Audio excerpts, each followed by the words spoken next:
1 Coríntios capítulo 5. De toda parte se ouve comentários de que há impureza entre vós, e uma espécie de imoralidade que não se observa nem mesmo entre os pagões. Os pagões aqui a gente não convertida. E dentro da igreja de Corinto estava tendo uma imoralidade, impureza, que o apóstolo Paulo não observava nem entre o pessoal que não era convertido. Ou seja, dentro da igreja estava pior que fora da igreja, a ponto de alguém manter relações sexuais com a mulher do seu pai. Ou seja, a pessoa estava fazendo sexo com a madrasta. E ainda está cheio de arrogância. Você vai falar, vai falar algo contra, o pessoal ainda acha e ainda fica com arrogância. Não reconhece que está errado.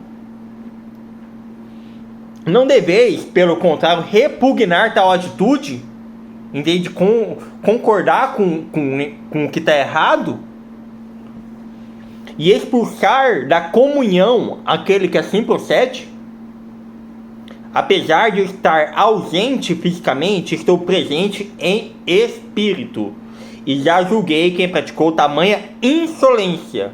Esse cara que fez sexo com a madrasta, como se estivesse presente. Ou seja, por que o apóstolo Paulo julgou?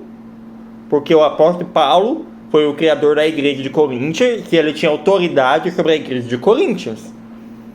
Ou seja, que nem eu disse no vídeo anterior, se o apóstolo Paulo ele que está ensinando o evangelho, então o pessoal seja imitadores do apóstolo Paulo, assim como ele é de Cristo. Ou seja, o apóstolo Paulo seria tipo um pai. O pastor seria tipo um pastor, não é à toa que é pastor, né? Pastor de ovelhas. Ou seja, ele deve cuidar do rebanho. Ora, quando vos reunirdes em o nome do Senhor Jesus, eu estando convosco em espírito diante da presença e do poder de nosso Senhor Jesus, entregue esse homem a Satanás, para que a carne dessa pessoa seja destruída, mas seu espírito seja salvo no dia do Senhor. Por que ele está falando isso? Porque o erro, o pecado, a pessoa que está cometendo isso aí, está se entregando, já se entregou a Satanás. É coisa do diabo essa atitude. E outra, então entregue esse homem para Satanás, que a carne dessa pessoa seja destruída, mas seu espírito seja salvo no dia do Senhor. Ou seja, o espírito ser salvo no dia do Senhor. Por quê? Porque quem crê e for batizado, né, será salvo.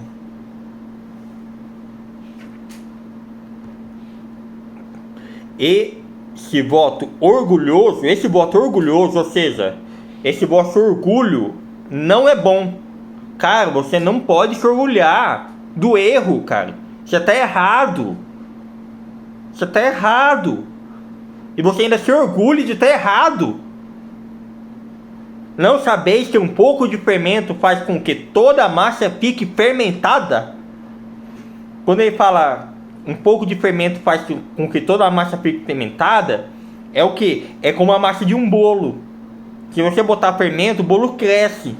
Ou seja, um pecado pequeno dentro da igreja, se não cuidar, daqui a pouco tá a igreja toda praticando pecado, que nem ele falou lá no versículo 1, né? Ou seja, imoralidade de toda espécie que não se observa nem mesmo entre os pagões, entre as pessoas que não conhecem a Jesus Cristo. O trem tá feio, pô. Então, um pouco de fermento, um pecado, chama outro pecado. Um abismo, gente, chama outro abismo. Aí a frase aqui que eu vou colocar como capa desse vídeo é o que?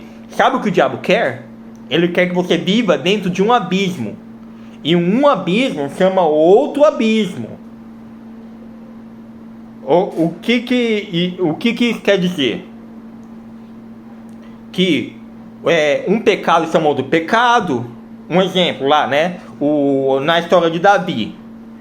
Davi, após cometer adultério com Betseba, o rei de Israel, Davi, ainda tramou a morte do marido daquela mulher.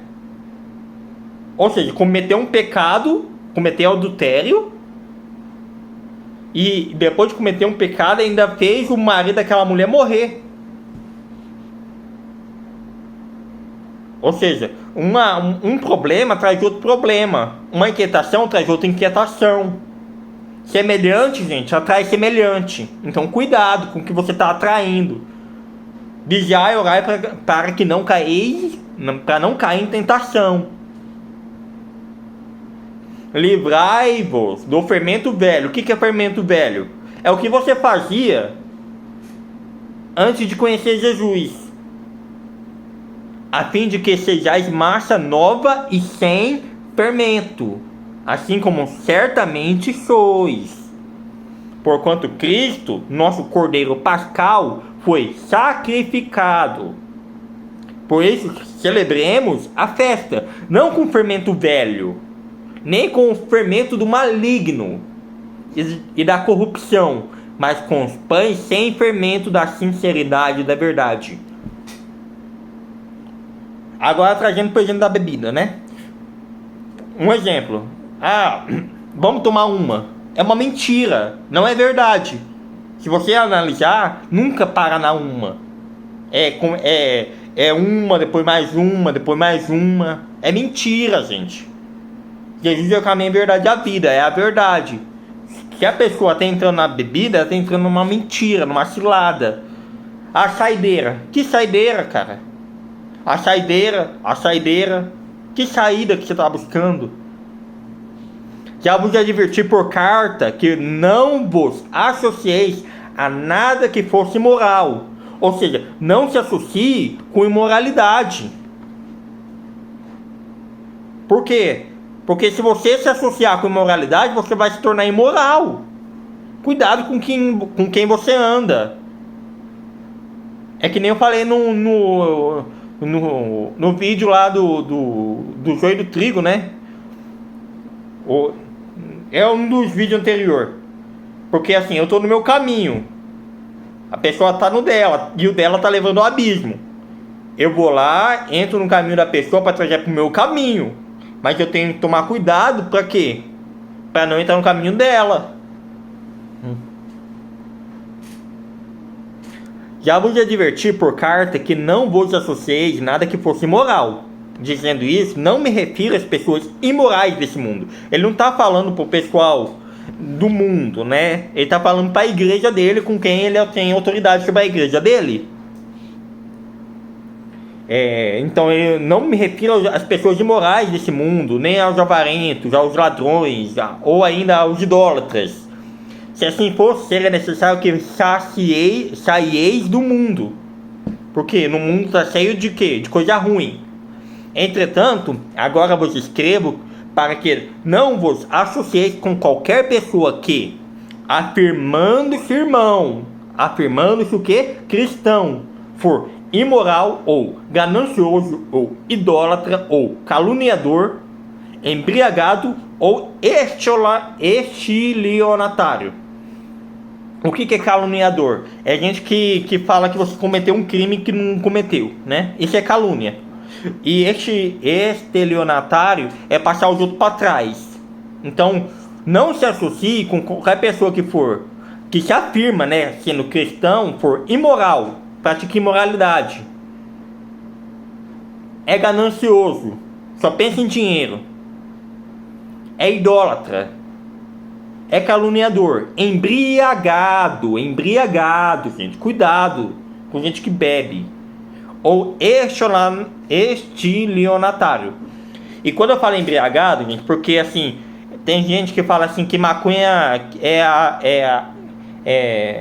a porta de entrada para as outras drogas, né? Não, gente, a porta de entrada é o álcool.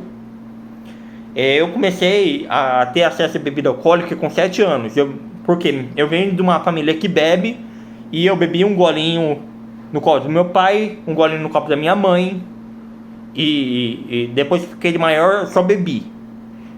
E um abismo chama outro abismo. Ou seja, as besteiras que eu fiz foi em decorrência de eu entrar numa besteira que é a bebida. Então, assim, da bebida eu entrei pro cigarro. E assim, gente, é ladeira abaixo. É um caminho errado que leva a outros problemas. Um problema, um abismo, chama outro abismo.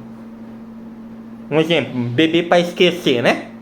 Rapaz, esquece na hora, depois que passa o efeito do álcool, recobra tudo de novo. É outra mentira. O álcool, gente, é mentira. Pois, como haveria eu de julgar o que estão fora da igreja? Ou seja, ele não tem autoridade para julgar fora da igreja. Todavia, não deveis-vos julgar o que são de dentro? Ou seja, porém, eu não devo julgar o que estão de dentro da igreja que eu criei, Coríntia. Contudo, Deus julgará os que são de fora. Expulsai, portanto, do vosso meio esse que vive na prática da indecência. Ou seja, por quê? Porque se não expulsar do rebanho o bode trará mais pessoas pro bode, para Satanás, entendeu? Porque um pouco de fermento leveda toda a massa. Se você gostou, eu peço que curta, comente, compartilhe. Se não é inscrito, se inscreve aí. Valeu!